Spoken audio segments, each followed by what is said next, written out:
Mitra bisnis, Businessman Opinion kembali kami hadirkan lagi untuk Anda. Dan saatnya lagi Anda bisa bergabung mengenai UKM, Ormas Keagamaan dan Koperasi yang diperbolehkan mengelola tambang minerba.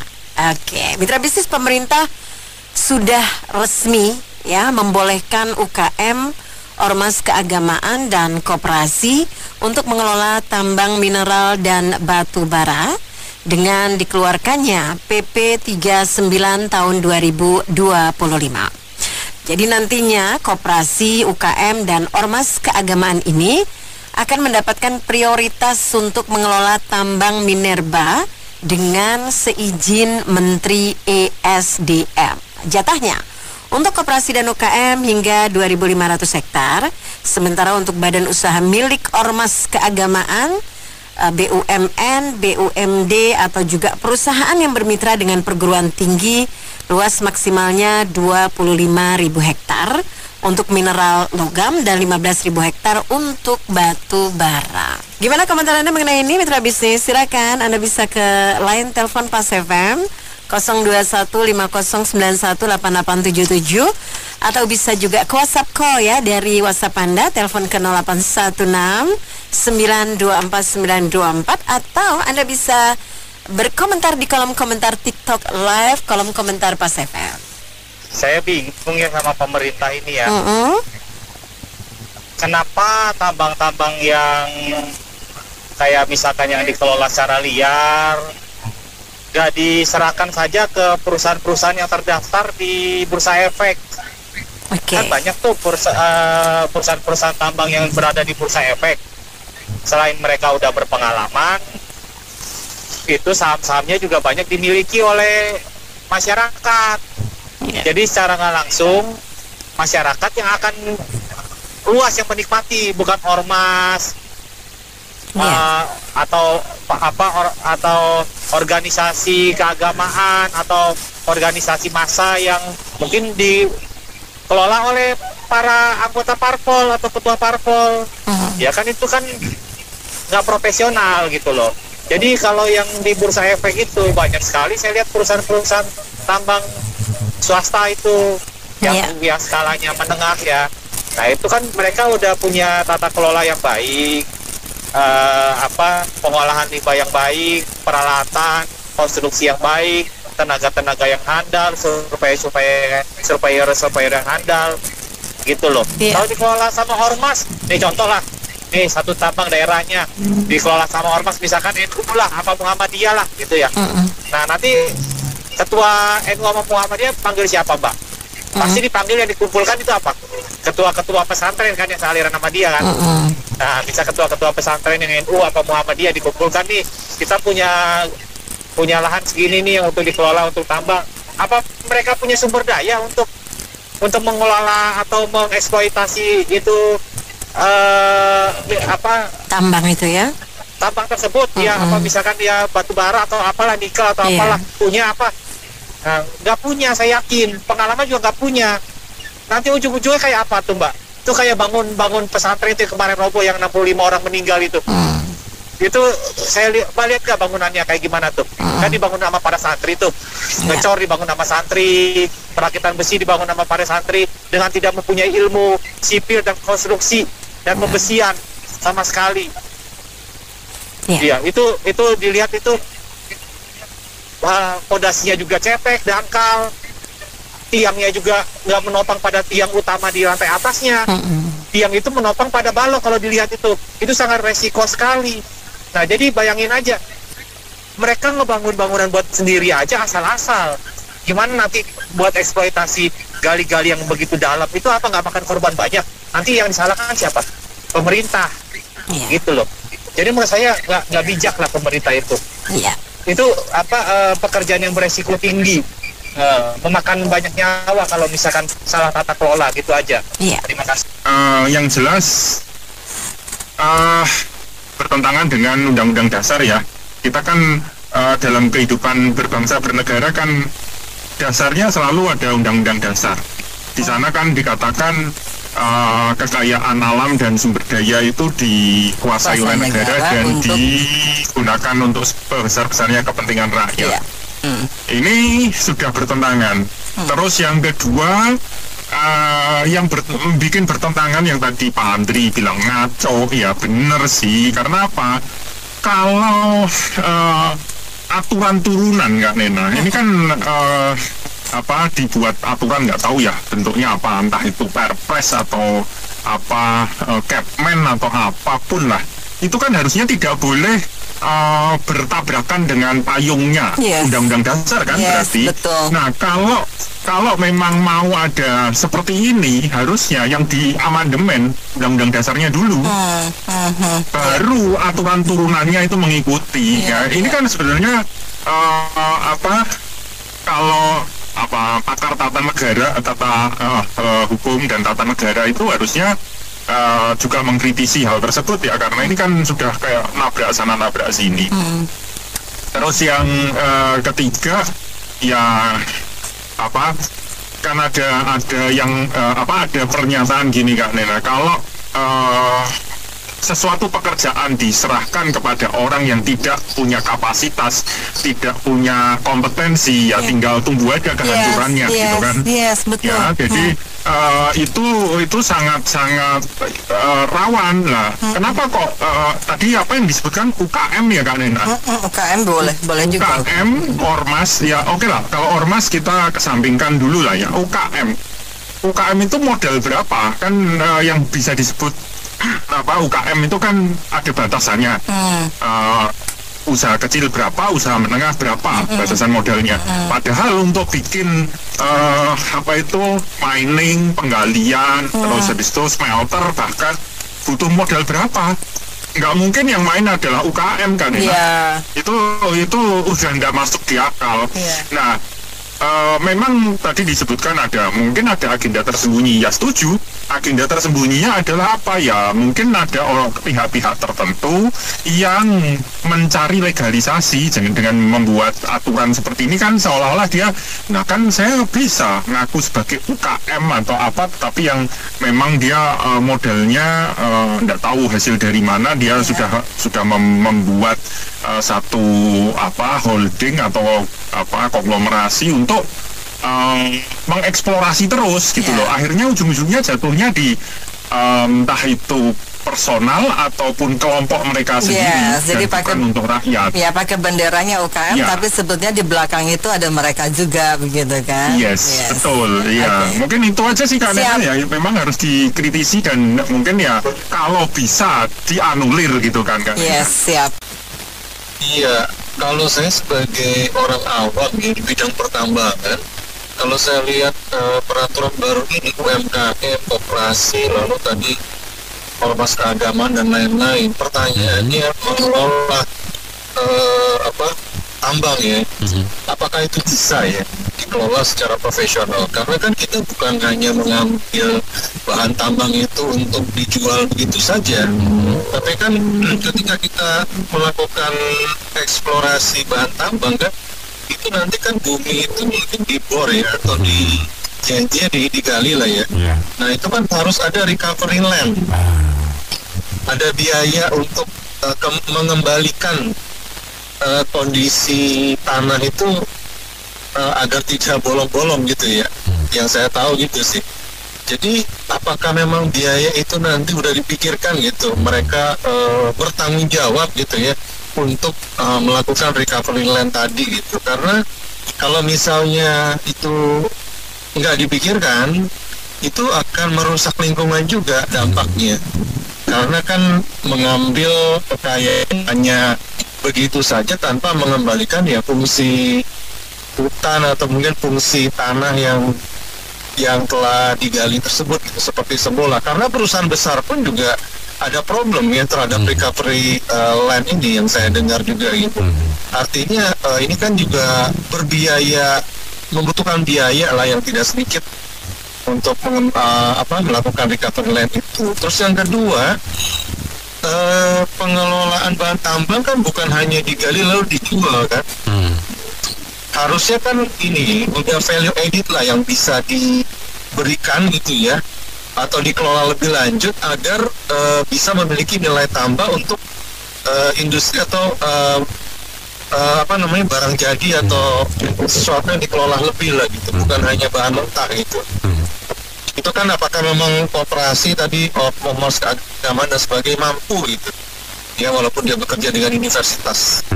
Jadi pemerintah perlu memikirkan strateginya dan juga mappingnya dengan baik gitu ya, bukan hanya membuka kesempatan seperti itu tapi nanti ujungnya bermasalah. Itu kan jadi beban ya bagi negara kita juga gitu.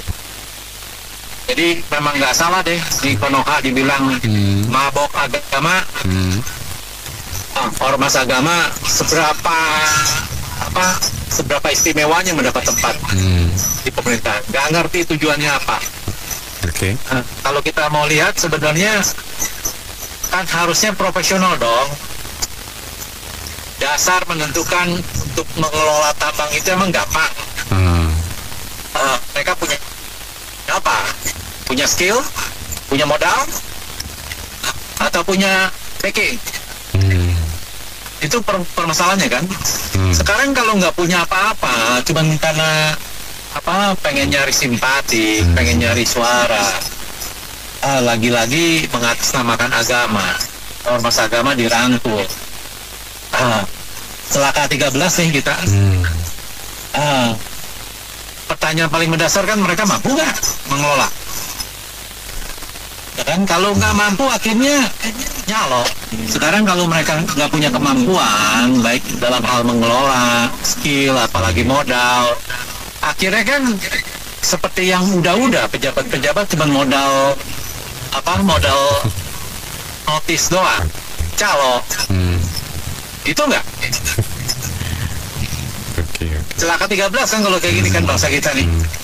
Sementara sumber daya alam, ya memang negara kita sumber daya alamnya gila-gilaan, nggak ada habis-habisnya. Tetapi kan kalau di geruduk terus-menerus, apa iya masih bisa bertahan kan? Dan yang lebih celaka lagi, efek daripada nambang itu emang nggak ada. Efeknya kan besar sekali gitu kan. Akhirnya lingkungan hancur, apalagi kalau dikelola secara tidak profesional. Jadi apa udah tanah dan bumi kita nih? Gitu Bang Anto. Jadi kalau memang Bahlul yang keluarin, udahlah memang benar-benar Bahlul lah. Apa kabar Indonesia? Pakai warga Indonesia. Gimana jawabnya ya itu? Negeri Konoha. Negeriku. Jadi ini yang sekarang kasus besar korupsi berapa tuh? 100 miliar ya. Kementerian Agama. Ya, yang sangat mungkin ada mantan ketua ormas, kan, ke ormas keagamaan mantar menak, ya, dugaan ada juga gitu kan, yang ya karena saking kuat aja nih, diperiksa tapi nggak segera ditetapkan, ya beda kalau dengan seperti yang kasus dialami Tom Limbong, ya. Karena minoritas juga ya kan, langsung ditetapkan sebagai walaupun bahkan sudah divote nggak salah ya. Nah itulah bedanya gitu ya. Dan kemarin saya bersyukur yang dari keuskupan kalau nggak salah itu terang-terangan mentah-mentah menolak ya untuk mengelola ya gitu. Yang keyakinan saya ya sebagai Nasrani ya minoritas gitu ya. Tapi intinya begini, bahwa kalau saya punya pandangan, saya tulis di medsos ya di saya, negeri ini sebenarnya kejadian pesantren kemarin roboh ya, itu adalah satu gambaran negeri ini ya. Negeri ini sedang dibangun yang tanpa kejelasan, ya, tanpa perencanaan yang matang, tanpa fondasi yang kuat. Dan menurut perkiraan saya, bisa salah, nanti tiba-tiba persis akan dialami oleh negeri ini seperti pesantren yang roboh kemarin. Ya, kita cuma bisa berdoa, ya itu, dan punya hikmat lah menghadapi keadaan negeri ini, ya, agar anak cucu kita jangan sampai ada di antara menjadi korban, istilahnya kalau saya sebut ya maaf ya, istilahnya mati konyol gitu ya, mati konyol. Generasi muda itu sangat miris sekali, sangat sedih sekali saya melihat itu kejadian pondok pesantren yang roboh itu. Oke.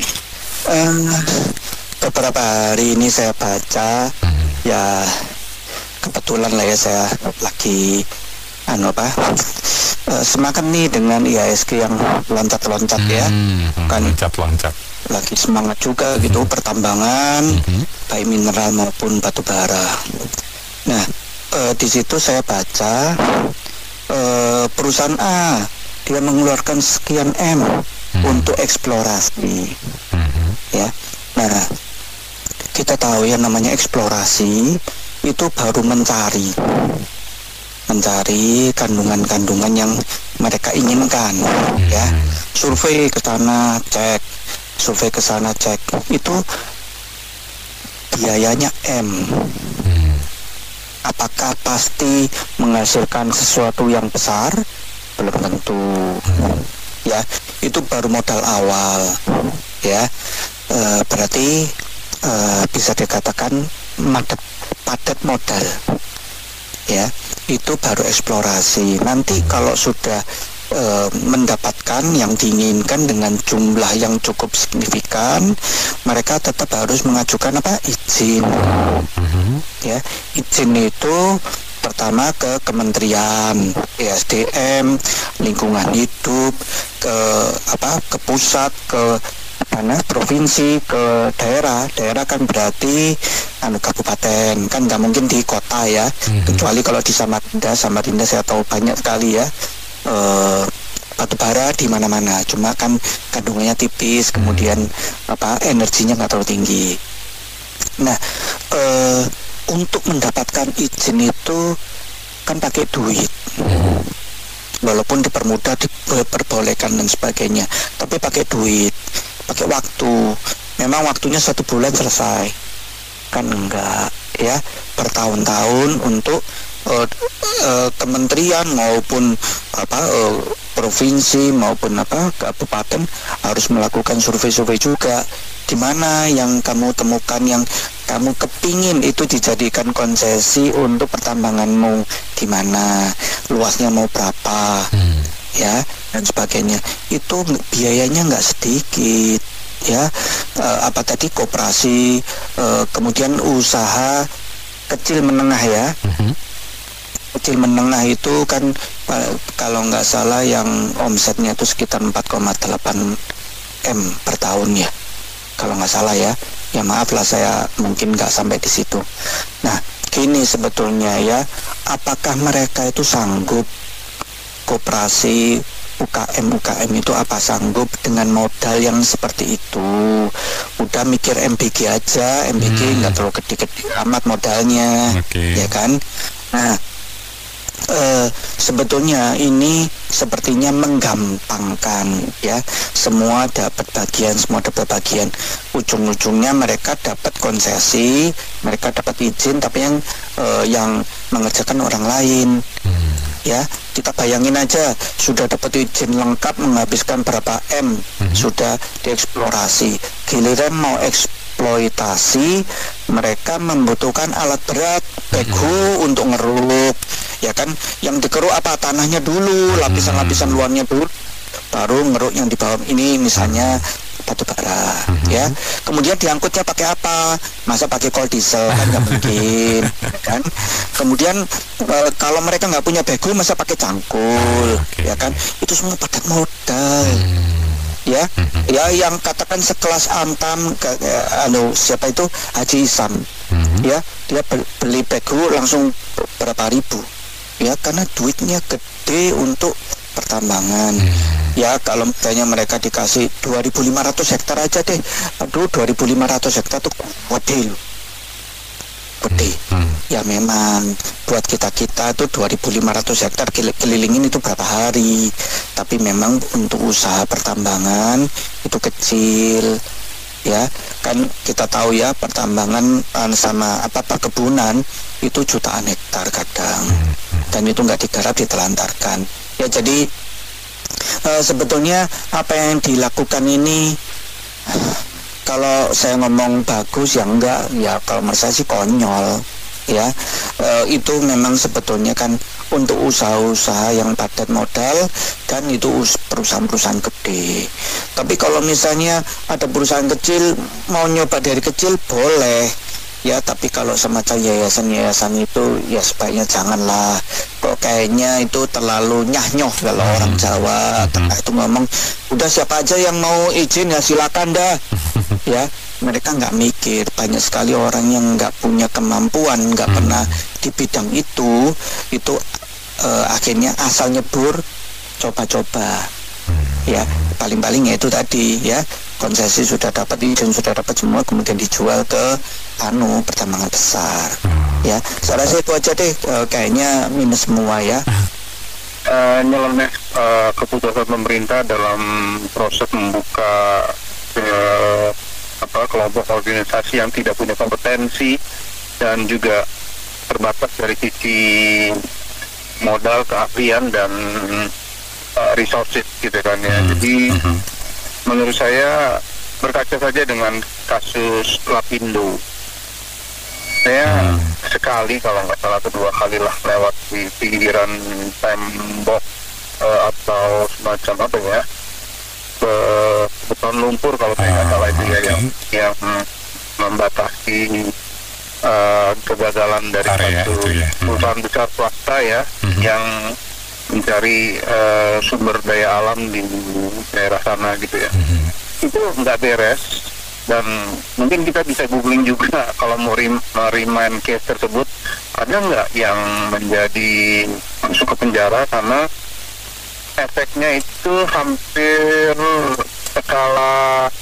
walaupun skala regional ya, di satu provinsi, tapi banyak yang masyarakat di sana yang pastinya hilang mata pencariannya ya, hilang kekayaan tanahnya karena lumpur itu meluap boleh dibilang tanpa henti. Jadi balik lagi tadi pendapat Bapak barusan bahwa untuk industri yang padat modal ya, memerlukan keahlian dan sebagainya, jangan dilepas ke organisasi skala ormas.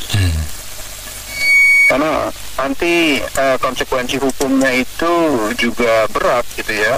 Dan saya ingat juga bahwa kekayaan alam itu berdasarkan Undang-Undang 45 itu dikuasai oleh negara gitu, dan sepenuhnya dimanfaatkan untuk kesejahteraan masyarakat luas. Jadi menurut saya ini ngaco gitu kan, jangan lagi banyak keputusan yang blunder lah dalam kondisi masyarakat atau kehidupan ekonomi yang masih situasi prihatin gitu ya. Jadi benahilah aturan-aturan secara taat hukum, terutama tidak melanggar undang-undang dasar, karena undang-undang dasar ini kan undang-undang yang utama ya. Kalau kita coba-coba melanggar, kayaknya kualat deh negara ini nantinya.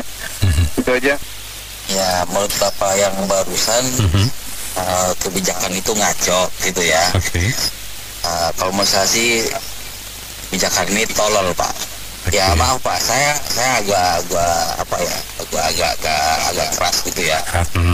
Ya cuman kita udah lembut ya duduk gitu loh, nggak ngerti gitu loh. Masa hal seremeh itu aja dia nggak bisa mikir gitu loh, ya kan? Apa dia nggak bisa berpikir gitu, efeknya gitu loh. Kayak bahwa yang barusan bilang itu contoh yang paling sederhana ya. Bayangin kalau dikelola asal-asalan, ya dikelola dengan profesional aja banyak dampak buruknya bagi lingkungan, bagi alam. Apalagi dikelola dengan ormas-ormas atau organisasi yang nggak kompeten kayak gitu loh. Jadi itu yang saya pikir itu bodoh sekali gitu loh. Kenapa sebegitu bodohnya gitu loh, ya kan? ya kita mau tanya siapapun ya pasti akan bilang ini bodoh gitu. Jadi saya pikir kita bahas gini-gini, tapi kalau mereka nggak diganti orang-orang itu ya tetap aja jadi bodoh gitu. Jadi ya sayang sekali ya. Jadi kita pilih pemerintah kita gitu, tapi pemerintah kita udah tahu kayak gitu masih ditiara terus ini kacung-kacung yang bodoh kayak gini gitu. Saya kesal Pak, karena saya cinta bangsa ini, saya cinta bangsa Indonesia, saya pingin bangsa kita sejajar dengan bangsa lain gitu. Tapi kalau kebijakannya aneh-aneh kayak gini ya kita bukannya maju Pak, mundur dan hancur gitu. Dan takutnya malah tidak untung ya. Iya. Mau untung tapi malah pengelolaannya tidak. Betul. Saya pikir mereka hanya kebijakan ini hanya untuk cari keuntungan Pak. Mereka kasih konsesi ya kan, bisa aja konsesi itu sebenarnya mereka yang jual, tapi mereka pakai ormas-ormas ini jadi nitip gitu loh Pak. Ini titip ya gitu, titip sekian kan gitu Pak gitu. Jadi pejabat kita ini ya bukan rahasia lagi lah gitu. Mereka cari-cari cukup pintar lah mencari cara untuk mengambil keuntungan gitu. Ya kan? Pintarnya mencari keuntungan. Ormas itu bakal ngejual lagi posisinya. Ya pasti dalam transaksi itu mereka udah nitip Pak gitu loh. Itu yang Bahlul itu saya pikir bukan Bahlil ya. Salah nama tuh Bahlul ya. Dan ini Ben, dulu ya Kalimantan ya kan banyak hutan lindung Ben ya. Ya. Hutan lindung dari Tuhan dong, bener nggak? Ya, di samping mereka tuh hancur Ben, sekarang udah gak bisa tumbuh lagi, itu tanam sawit. Ya, susah ya buat di Malakama yang mereka demi hidup dong, nggak bener nggak? Iya. Jadi hutan itu kan selama nggak bisa tumbuh lagi pohon-pohon yang gede-gede Ben. Ditebangin, nah gimana? Iya. Nah, itu apalagi emang sih boleh, tapi tambah di Kalimantan kan banyak masalah sekali sampai itu sungai-sungai dan kudin udah rusak Ben. Gua pulang sedih doh, waktu saya kecil ya enak, banyak binatang-binatang udah punah semua Ben. Iya. Nanti masa depan anak cucu nggak bisa lihat binatang lagi Ben. Aduh. Benar. Iya. Wah, bukan jelek sih, nggak tahu deh daerah ini. Bukan ini udah rusak. So, mereka dari hidup ya. Terus itu kan pertamang ini penduduk lokal. Iya. Ya nggak. Apalagi emas mahal kan. Iya. Oke, ini aja. Iya. Tambang kalau diberikan ke UMKM, diberikan ke ormas sekalipun, ya, kecuali ormasnya itu Muhammadiyah dan NU, yang mungkin kapabel karena punya duit, ya. Terus teknologinya bisa beli, gitu ya. Tapi kalau UMKM bekerja samanya dengan siapa? Duitnya dari mana? Emang dipikir ngeruk tambang itu nggak butuh modal gede. Betul. Pertama, yang kedua investasinya bukan long term investment. Iya kan? Iya. Ini bukan aku bikin puding terus besok tak jual. Jadi duit balik, bukan itu.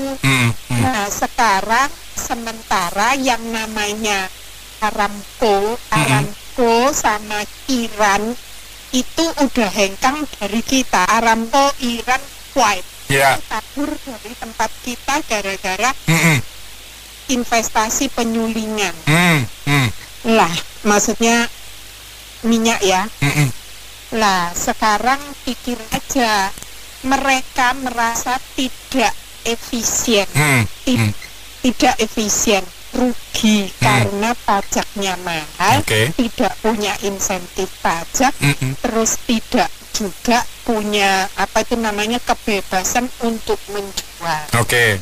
Nah, terus dikasih ke UMKM, itu apa enggak sama aja dengan si pungut merindukan bulan? Iya. Nah, sekarang saya mau nanya, ini diberikan ke mereka ini sebenarnya DPR-nya itu budek atau ribet? Kenapa yang itu kan sebenarnya undang-undang investasinya yang diubah untuk menjadi investasi yang lebih friendly. Sebenarnya ya nggak usah takut dikorupsi. Kalau pejabatnya nggak korup, pengusahanya juga nggak mungkin berani korup. Benar. Tapi kalau pengusahanya harus diminta A, B, C, D, ya otomatis pengusahanya mau nggak mau nyuap. Kalau sudah nyuap mau nggak mau ya kong kali korupsi. Yang dikorup pasti negara lagi, sama seperti yang kemarin gua ngomong Parigi Mountok itu dari 16 titik dari 11 titik jadinya 53 titik. Itu korupsi atau ngerampok. Dan celakanya cuman D-nya dengan BA. Dan BA-nya itu ada rame-rame give me 10%. Lah piye kalau gurung-gurung udah ditagih 10%, emang lu pikir banyak 10% pakai itu 53 titik itu nggak semua hanya sudah disurvei lah. Terus nanti belum menghadapi apa itu namanya ini Menteri Pertambangan ya, itu belum lagi kan harus disurvei. Lah terus gimana caranya? Kan ya celaka dong kalau kayak gitu. Jadi menurut saya diberikan kepada siapapun itu sama aja. Yang tidak benar adalah korupsi itu loh dibersihkan dulu. Kalau korupsinya bersih, otomatis walaupun pemerintah mintanya mahal, misalnya mahal daripada tempat lain, asal yang penting nyaman investasinya. Mungkin orang juga mikirnya, aduh gue lahir di Indonesia ya sudah lah nggak apa-apa wes ngalah dikit kan kayak gitu. Iya Bu. Masa lo gara-gara udah punya anak 5 terus gara-gara bini minta duit tambahan belanja aja terus lo mau cerai? Yang bener aja. Negara kita ini sedang bermasalah ini ini dengan pengelolaan tambang SDM ini. Menteri Bahlil ini sepertinya memang banyak melakukan blunder-blunder di kabinetnya Pak Prabowo ini kalau saya perhatikan ini. Tetapi sepertinya beliau ini tertolong dengan jabatannya sebagai ketua Partai Golkar saat ini. Jadi Bapak Prabowo ini memang menjaga suaranya tetap ada dari Golkar gitu loh untuk menghadapi pemilu 2030, sehingga Pak Bahlil ini apapun keputusannya walaupun itu blunder fatal sekalipun sepertinya tetap dilindungi begitu loh kami kira-kira. Jadi benar tidak ini ormas diberi wewenang untuk mengelola tambang. Nah waktu-waktu sebelumnya saja ormas itu banyak bermain, mereka ilegal. Apalagi ini dilegalkan, udah otomatis tidak bisa terpantau oleh aparat, apalagi pemerintah kan gitu kami kira-kira. Jadi saya rasa udah keliru ini undang-undang pemerintah yang mengharuskan segala kekayaan alam itu dikelola oleh pemerintah dan diperuntukkan sebanyak-banyaknya untuk kesejahteraan masyarakat. Nah, ini udah keliru ini, pemerintah ini udah keliru ini Kameri. Jadi yang saya pesan buat pemerintah kita Pak Prabowo khususnya, jangan takut Pak kalau memang Bapak kurang srek melihat kinerja kabinet yang Bapak pimpin, ya udah Pak langsung copot aja, itu masyarakat ada di belakang Bapak kok untuk mendukung. Kami siap mendukung Pak Prabowo pokoknya, itu aja sekameri. Terima kasih. Cuma saya kok jadi saya curiga boleh kan Pak ya? Hak Anda. Sama SDM Pak Bahlil ya? Bahlil. Iya Pak Bahlil ya. Jangan salah ya.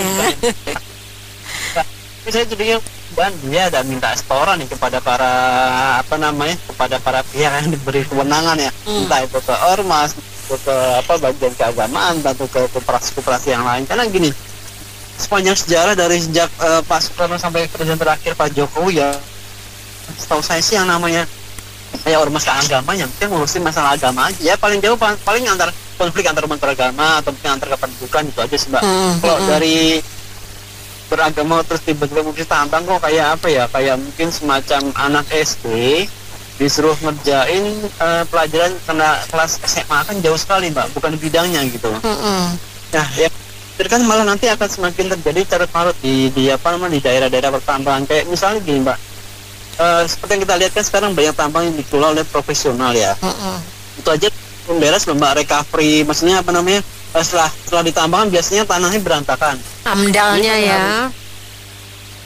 Analisa dampak lingkungannya ya Pak. Di Jawa itu masih belum beres, itu dilakukan oleh para yang profesional dan resmi, apalagi ini yang baru pada muncul kan, terus tiba-tiba sekedar modal nekat. Benar modal nekat ini Pak. Jadi saya khawatir nanti tambang-tambang yang ada malah makin berantakan, makin terjadi banyak limbah-limbah, entah itu pembuangannya limbahnya nggak teratur atau pengolahannya kurang bagus. Jadi nanti malah dampak bukan cuma ke lingkungan sekitar Pak, tapi malah kepada para penduduk di sekitarnya juga, malah bisa membahayakan orang-orang di sekitar tempat itu. Jadi ini sebaiknya sih ya, kalau sekiranya keputusannya itu maksudnya nggak berakibat baik buat rakyat, itu jangan diputuskan lah. Pemerintah ini terlalu tergesa-gesa saya bilang ya. Semacam dilakukan ulang dulu. Jika memang 100 nggak usah 100%, apalagi nilainya dari 90% bagus, barulah boleh dikeluarkan tersebut. Jadi jangan asal, saya bilang mengasal ucap doang deh. Apa namanya kebijakan gimana ini ya, susah ya. Soal tambang itu perlu keahlian, dan perlu modal yang besar itu. Bukan yang jual tempe atau jual tahu gitu. Jual tempe aja modalnya lumayan, apalagi ini tambang itu perlu peralatan yang canggih lah, yang alat-alat beratnya lah segala macem. Ini yang menolak tuh ada dua yang saya tahu, itu MAUI, Majelis Wali Gereja Indonesia, sama PGI. Tapi yang lain kita nggak tahu. Muhammadiyah kita juga menolak, tapi sekarang kita nggak tahu jelas kemana itunya. Yang jelas ini rancu ini, karena butuh keahlian khusus juga kalau mau ahli tambang ini. Tambang ini nggak sembarangan orang bisa masuk. Iya, kalau mau tambang batu bara, tambang nikel, segala macam itu harus ada keahlian khusus. Jadi apa modalnya gimana ini? Yang jelas ini aja lah, kalau biar orang Indonesia kerja itu janjinya Gibran itu yang 19 juta lapangan kerja itu dituntaskan lah.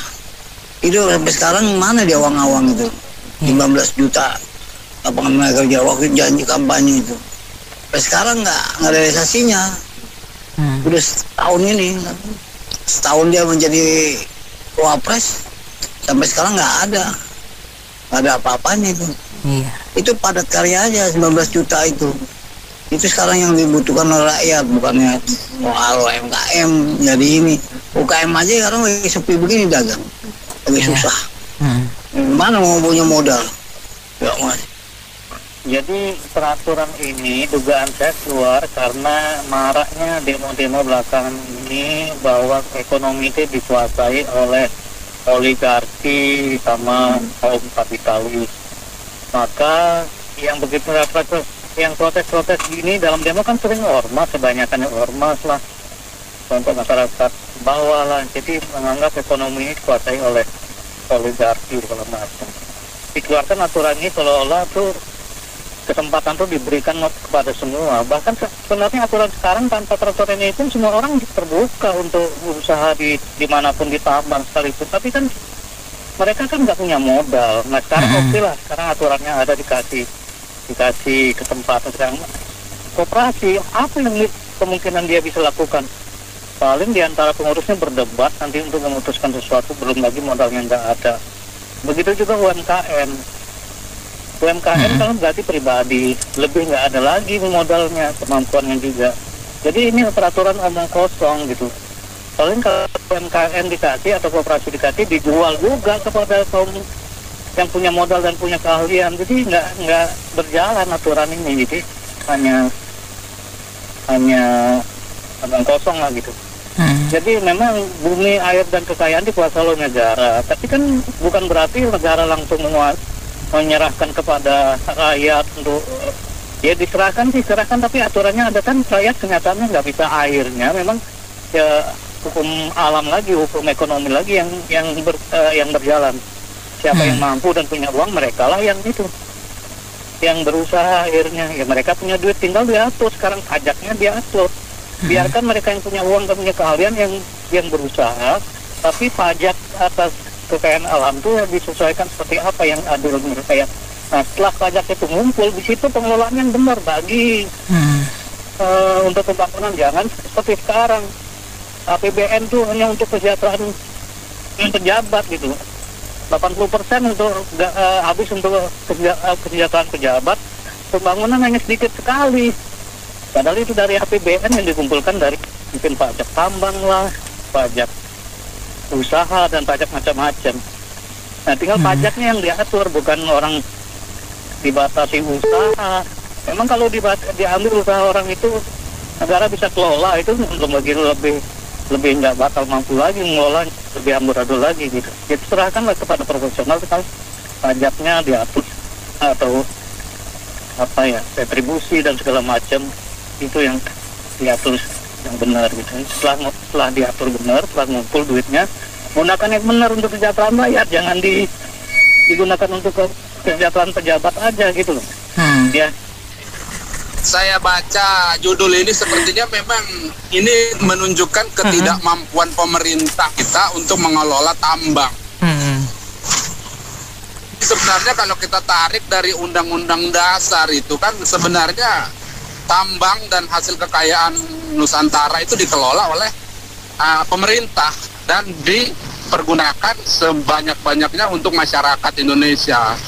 Dan ini malah diberikan kepada ormas. Dulu saja ormas pas tidak dilegalkan seperti ini, mereka kan mencuri-curi untuk mengelola tambang. Dan apalagi sekarang sudah dilegalkan begini, sudah keluar izin dari pemerintah. Wah, ini tambah amburadul aja ini nanti masalah tambang ini, Kak Mary. Jadi ini pemerintah ini memang sepertinya memang ketidakmampuan menteri kita ini dalam mengelola tambang ini, Pak Bahlil ini, dan Pak Prabowo ini harus bertindak, ini harus menertibkan ini. Seperti teman-teman bilang, kalau piring-piring yang udah retak ya nggak usah dipergunakan lagi lah. Cari piring-piring yang masih bagus gitu, kira-kira tadi pagi saya dengar tuh. Jadi memang sulit ini Bapak Prabowo ini untuk bertindak, karena kan memang dia ini untuk menjaga kursinya di tahun yang akan datang 2030. Karena dia kan kebanyakan tuh menteri-menteri yang di tempat-tempat strategis itu kan pasti ketua-ketua partai yang dibuat oleh Bapak Prabowo ini. Dan kebanyakan ketua partai itu tidak punya kapasitas di bidangnya, begitu loh Kak Mary, kira-kira yang saya lihat. Jadi untuk menjaga dukungan kepada Bapak Prabowo ini nanti, gitu masukan dari saya. Ya, ini kan kenapa peraturan yang dibuat, kalau saya lihat ini karena yang selama ini kan yang protes-protes itu ormas, kemudian ormas keagamaan, itu karena negara ini penuh oligarki lah katanya, kalau kapitalis lah katanya kan gitu. Nah, sekarang dibuatlah aturan ini. Bisa nggak ormas mengelolakan gitu? Kelihatannya ini aturan ini timbul karena ini kesan yang muncul selama ini yang menguasai ekonomi itu adalah oligarki dan kapitalis kan gitu. Maka dibuatlah aturan ini biar nggak protesnya itu nggak terlalu masif seperti yang dulu-dulu dalam demo. Nah, sekarang pastilah ormas kalau dikasih nggak bakal mampu. Begitu juga keagamaan itu, koperasi apalagi. Jadi kalau usaha dikelola bersama, banyak otak, banyak pikiran, banyak itu akan amburadul, nggak bakal bisa ambil putusan. Dan modalnya dari mana? Orang rame-rame itu nggak semua modalnya dari luar aja deh, modal dari luar ini saling ambil. Jadi jalan perusahaan itu nggak bakal jalan gitu. Jadi udahlah, nggak bakal jalan deh gitu. Nah, tadi Bapak bilang bahwa perusahaan ini kan udah negara ini udah benar alam ini, bumi, air dan kekayaan ini dikuasai oleh negara. Tapi bukan berarti negara yang kelola loh. Kelola negara nggak bakalan benar dikelola Freeport. Memang kita nggak tahu hasilnya, pasti hasilnya ada kan sekian persen untuk pajak, untuk sekian persen untuk PNBP ada masuk, karena kita nggak tahu saja. Semua perusahaan juga akan begitu. Jadi yang kelola itu harus perusahaan profesional, tapi dikelola dengan baik. Aturannya gimana? Pajaknya kan sudah diatur, tapi masuk pajak, cuman kita aja nggak tahu. Jangan bilang uangnya kemana, pasti uangnya masuk melalui pajak, melalui retribusi dan PNBP segala macam. Itu besar, ada kalau kita teliti satu persatu gitu loh. Jadi memang yang benar ngelola itu profesional, jangan ormas nggak bakal mampu lah pokoknya. Jadi kayak gertak sambal aja gitu ya Pak, dikasih ini begitu? Koperasi apalagi ya, itu saling handal itu. Ini modal lu dari sini deh, lu keluar modal duluan deh atau bagaimana, itu yang nanti ambil putusannya udah banyak otak banyak kepala, itu nggak bakalan tercapai putusan yang ya, kalau udah putusan yang diambil masih aja dironglong oleh yang lainnya seolah-olah paling pintar gitu. Negara ini kan semua begitu isinya. Jadi ruwet lah. Menurut saya sih ya serahkan kepada profesional. Negara ini dikelola oleh perusahaan aset negara ini udah benar diserahkan kepada kaum profesional. Katanya kan di undang-undang bilang itu hajat hidup orang banyak dari negara. Lah kenapa sekarang larinya ke ormas? Kan aneh. Lah terus habis itu ormas dananya nanti dibuat demo. Kita kan nggak tahu tuh semua. Sekarang aja nggak jelas gimana. Ormas sekarang nggak ada dana aja bisa buat demo, ada yang danain. Sekarang kalau mereka kelola lebih gila lagi nantinya. Semua dikuasai. Nah kalau dikuasai ormas berarti bukan dikuasai negara lagi dong. Lah gimana hajat hidup orang banyak yang dipenuhin? Nggak jelas. Sekarang kondisinya lagi dilihat kalau kita bilang UKM.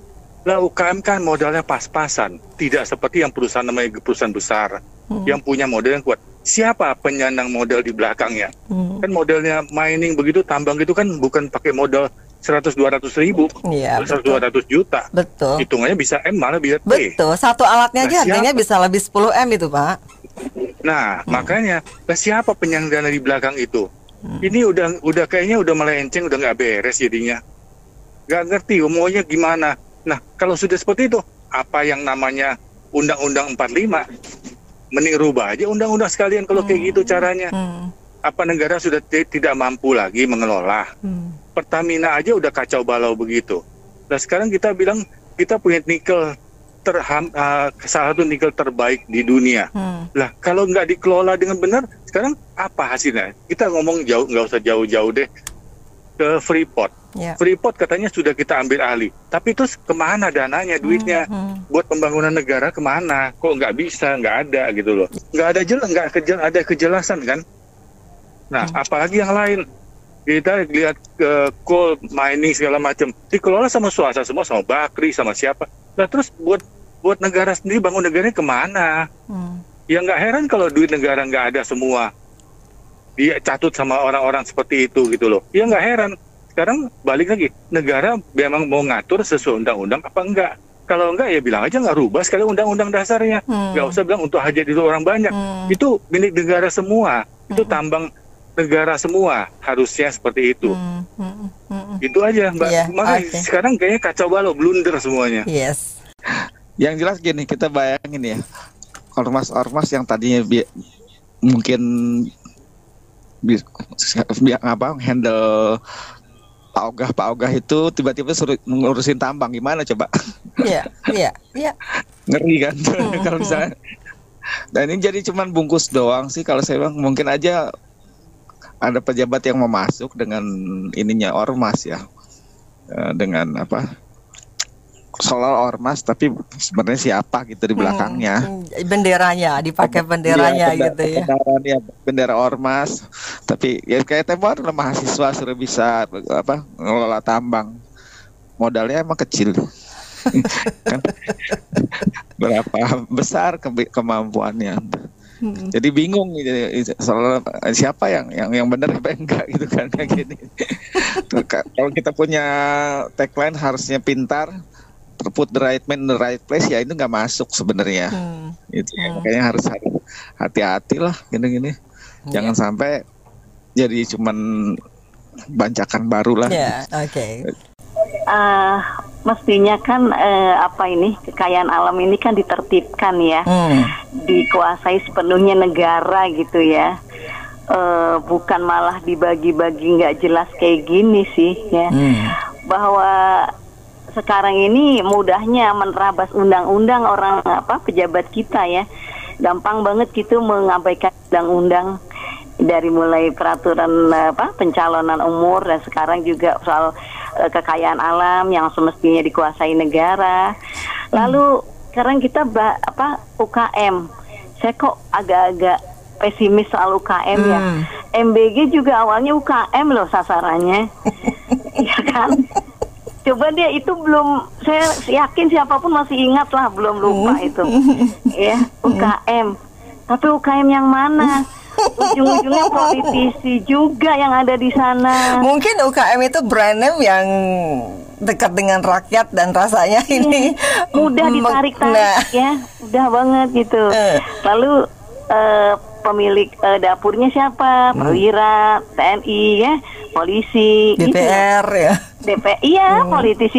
Itu lalu akan dengan gampangnya bilang, oh tidak ada pelanggaran, tidak ada larangan kok siapapun. Ini sama, ini akan terjadi soal kekayaan alam sama.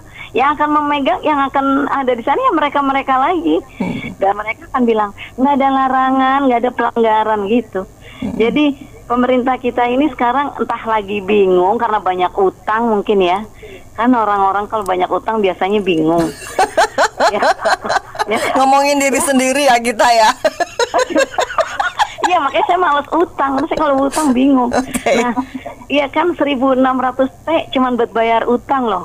Tentu aja itu efisiensi terjadi di mana-mana. Lalu untuk menutupinya seakan-akan mencari biar tenang itu ya lu garap dah, lu terserah lu dah situ dah. Yang penting jangan gangguin gue, seakan-akan gitu ya. Karena nggak masuk akal banget kalau UKM, koperasi gini-gini suruh ngurus gini-gini. Mengelola tambang. Iya, modalnya. Kalau UKM saja, kategori UKM itu kan mereka yang bermodal 1M sampai 10M. Nah, itu tuh mungkinkah? Nah, mungkinkah? Belum lagi skillnya, pengetahuannya, sejauh mana mereka, sepaham apa mereka gitu. Belum lagi ormas suruh merawat, suruh ikut-ikut. Aduh, ini ormas aja udah bikin ribet, diperluas pula apa?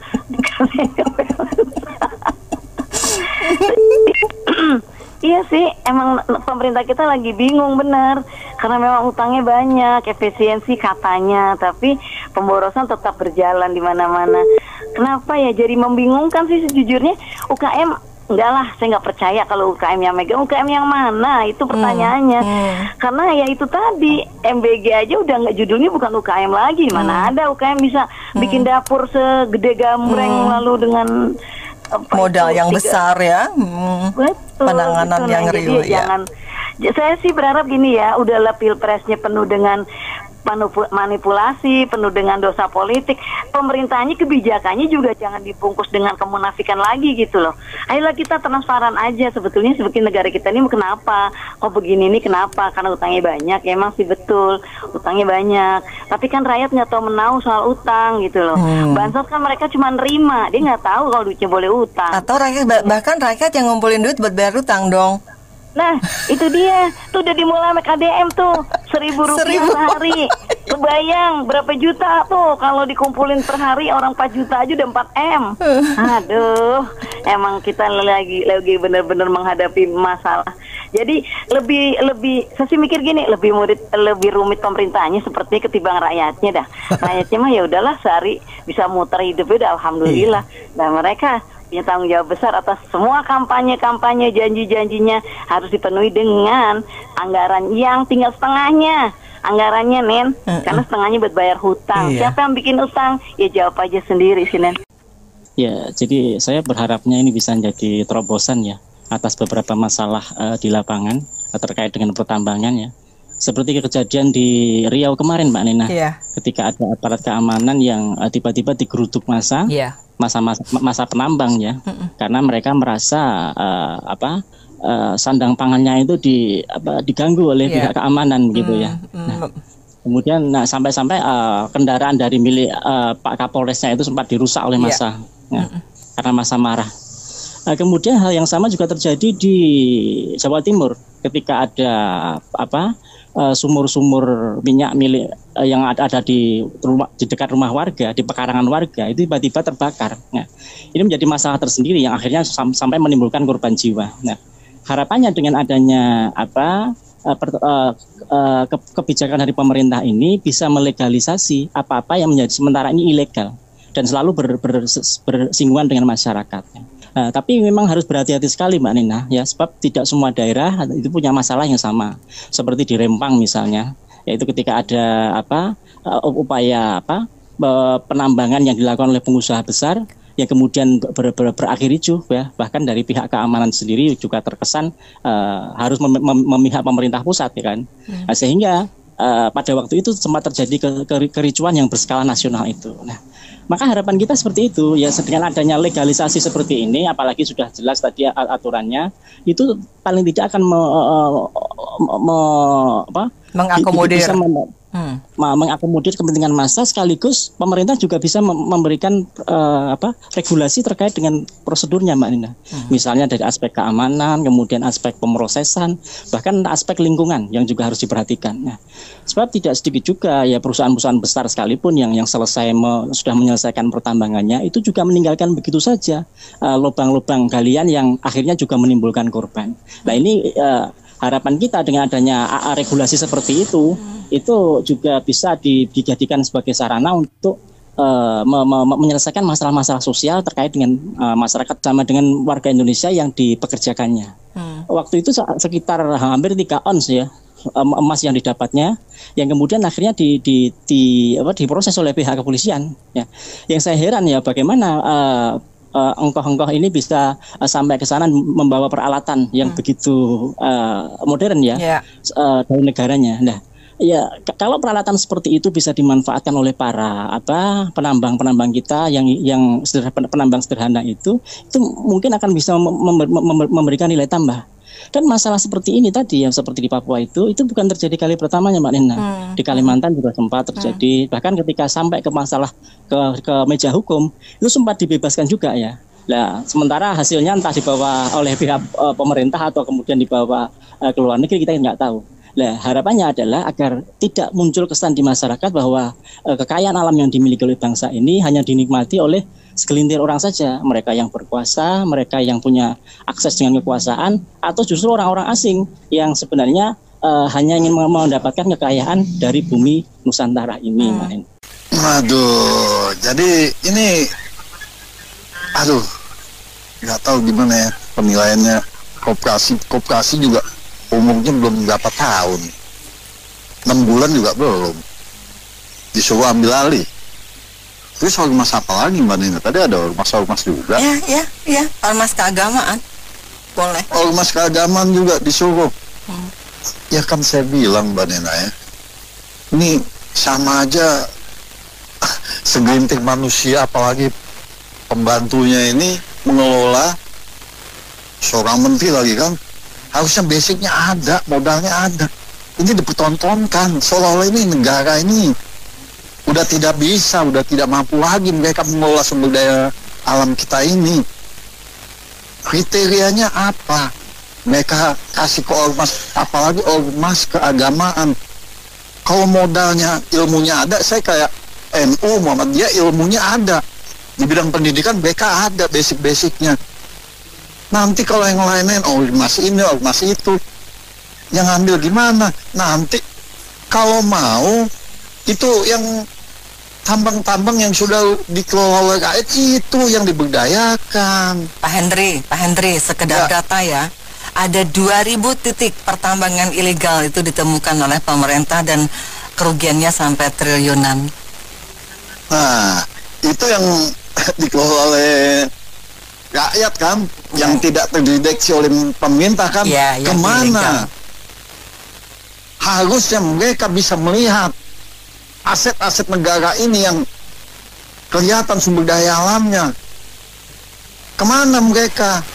Sekian puluh tahun, masa kita tidak bisa mengelola segelintir manusia ini yang ditunjuk oleh presiden kita? Nggak apa-apa lah, itu segelintir manusia yang mengelola itu, rakyat yang mengelola. Ya kalau rakyat yang mengelola untuk di lingkungan dia nggak masalah. Tapi kalau ini dia cuma hanya pekerja pesuruh saja, kasihan kan? Yang cukong-cukong ini, yang tiong-tiong dia gaya-gaya. di atas penderitaan tenaga-tenaga kasarnya ini. Harusnya pemerintah hadir itu, mereka langsung didik, jangan mereka. Jadi ini sama saja ketidakmampuan ini ditunjukkan. Kalau dulu kan menteri-menteri kita yang dulu kan basicnya ada, modalnya ada, Mbak. Kalau sekarang ini kita nggak jelas. Dia jabatannya apa, basicnya apa, nggak jelas. Jadi gini lah, kayak gini semuanya. Semuanya amburadul, rusak kita ini semuanya. Kalau saya bilang, udah rusak lah, Mbak. Kalau mau, itu masalah BBM yang kemarin saja bagaimana kelanjutannya. Yang kayak begitu, harusnya kita setara dengan BBM luar. Kenapa mereka bisa lebih baik? Karena mereka, hitungan mereka produksi itu baik, bisa hemat. Kalau kita kan tidak, mereka tidak mau bekerja tapi mau uang banyak. Bagaimana caranya? Nah, ngoploslah mereka. Itu segelintir manusia yang disuruh oleh negara. Tapi kalau rakyat yang mengolah kayak gas, kayak yang lain dioplos semuanya, langsung diciduk, langsung diajukan ke meja hijau. Ya nggak? Kayak minyak CPO kita, bagaimana itu? Padahal kita sumber sawit kita yang terbesar loh. Kalau mau kita jadi bahan solar itu kan kita, waduh, kita udah, masa kita tidak bisa jadi pemegang, aduh, ketawa kita jadinya ini sebagai rakyat. Sebetulnya bagaimana segelintir manusia ini yang mengelola ini? Malu. Indonesia sudah 80 tahun. Pemimpin kita, founding father kita, mereka berjuang itu, mereka tidak berhitung nyawa taruhan mereka. Tidak mereka pikirkan jabatan saya apa nanti, anak saya menjadi apa nanti, cucu saya nanti dapat apa. Tidak mereka perhitungkan. Kalau sampai detik ini kan mereka mencari bagaimana kantong saya dapat. Tidak dipikirkan itu oleh mereka. Seingat saya dulu 2015 NU pernah mengharamkan eksploitasi tambang. Kalau saya nggak salah, ya Kak ya, 2015. Lalu diikuti sama Muhammadiyah yang dibilang iup ormas itu kalau dikelola oleh bukan orangnya, ya bukan rezekinya, itu sebenarnya iup itu dikatakan melanggar undang-undang minerba. Itu kalau saya nggak salah 2 ormas terbesar. Namun update terakhirnya saya nggak tahu.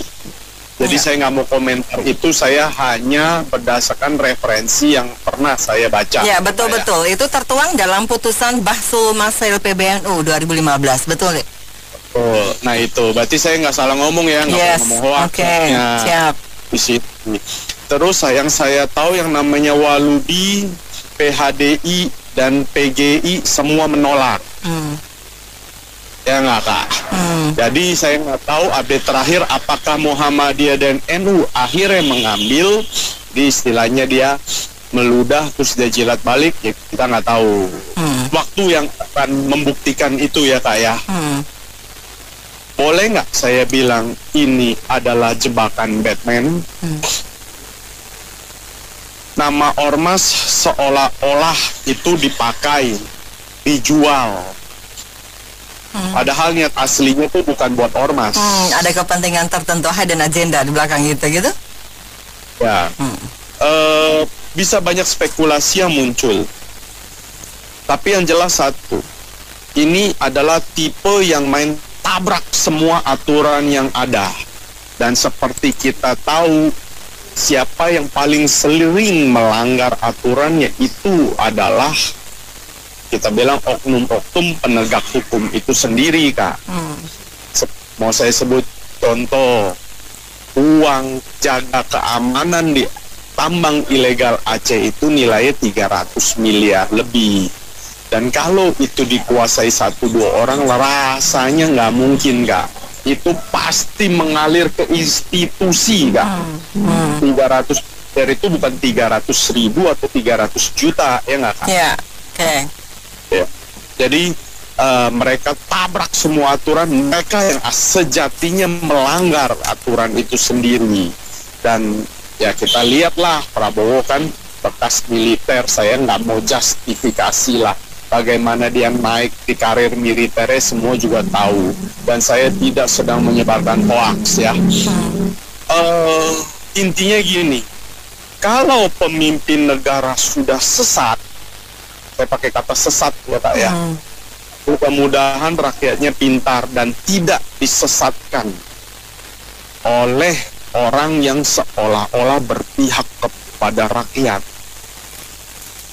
Semoga masih banyak rakyat yang punya otak, yang punya hati. Karena saat ini pemimpin kita tidak ada keduanya. Yang diamanatkan oleh undang-undang itu sudah jelas, semua juga tahu.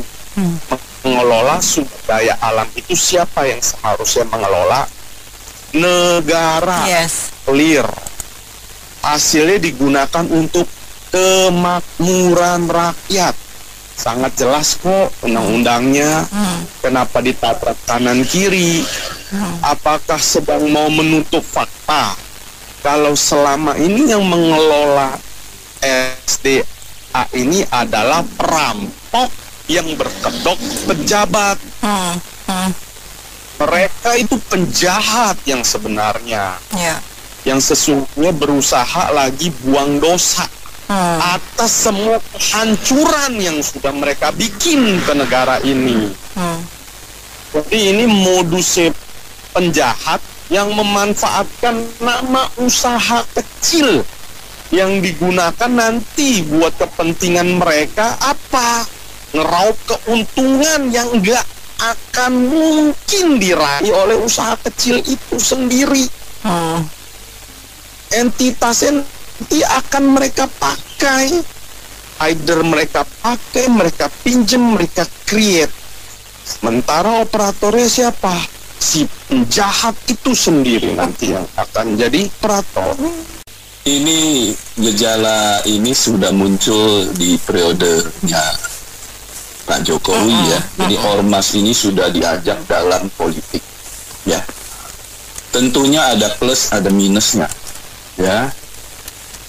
Tergantung pada pemberi mandat itu.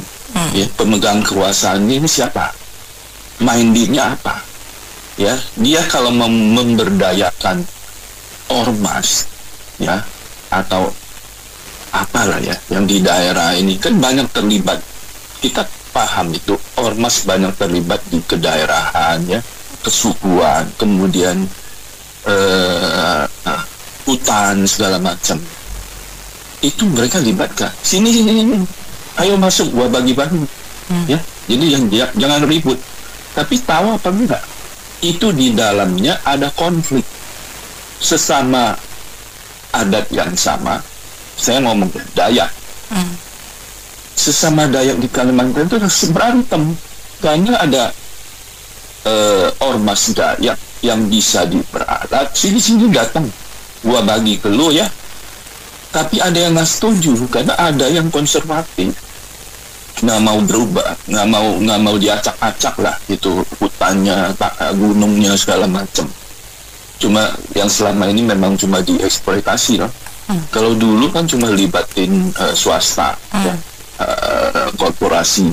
Tapi sekarang ormasnya juga dilibatkan, ya. Itu betapa hebatnya terjadi itu ya konflik di internal di mereka. Mereka sekarang ya berhadap-hadapan. Jadi ini ya menurut saya ini sangat bahaya. Ini konflik internal ya.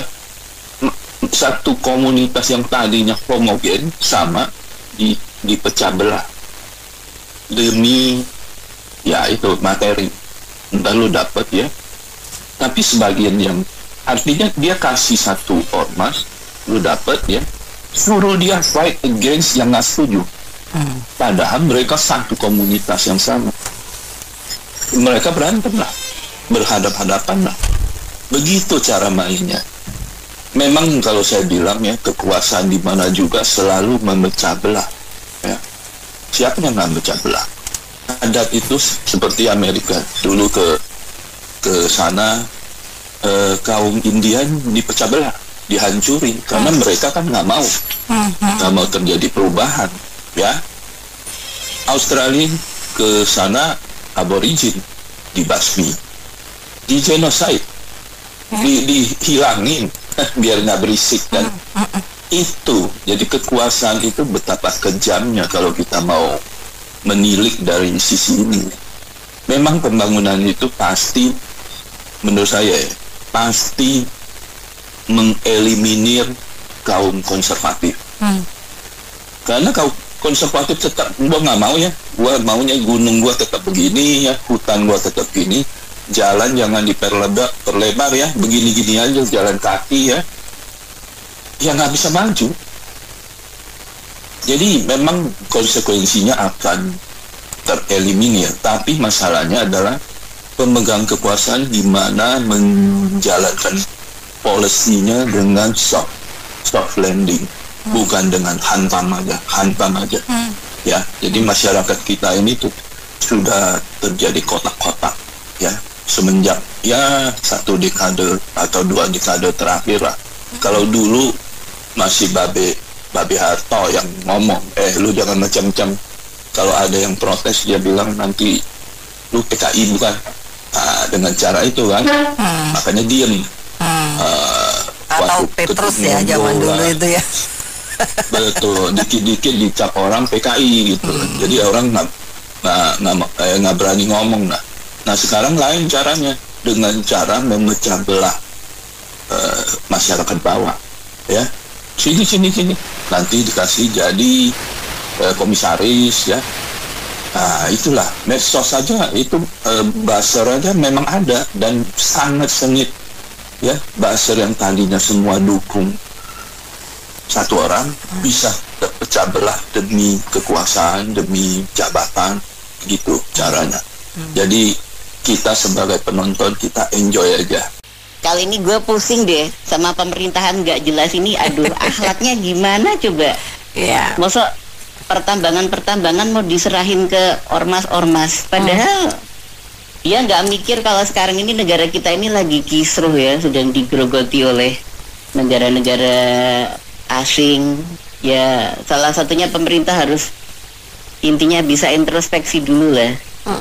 Lihat ini masalah-masalah yang masih terjadi, banyak ponpes-ponpes yang ambruk dan bangunannya nggak merata, terus santri-santri dipaksa buat mengecor bangunan-bangunan kayak gitu. Mending dipikirin dulu lah daripada ngurusin pertambangan terus diserahin ke ormas-ormas. Kalau diserahin ke ormas, siapa yang mau ngurusin nanti kalau ada kejanggalan-kejanggalan?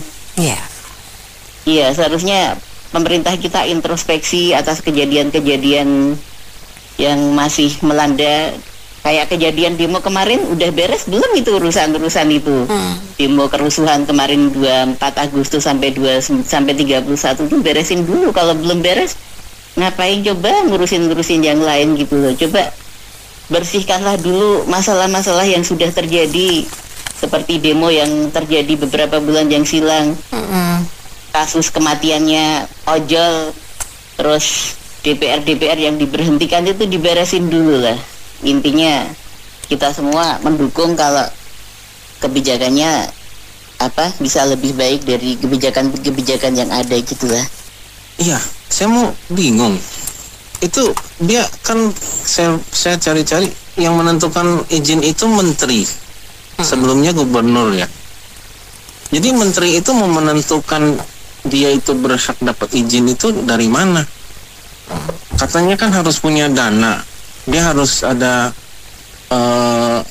alat-alatnya ya, kelengkapannya segala macam. Emangnya mereka ada gitu? Ya kan? Kalau misalnya maksudnya dia mau pakai kontraktor lain, itu berarti kan jadi bingung yang ngerjain itu siapa? Mereka atau orang lain yang ngerjain gitu loh, Pak Mary. Jadi takutnya ini cuma sekedar buat dapat izin tambahan aja gitu loh. Karena yang izin-izin yang perusahaan sebenarnya dia udah nggak dapat, dia mau nambahin pakai ini. Jadi kriteria menteri ini untuk kasih izin itu apa?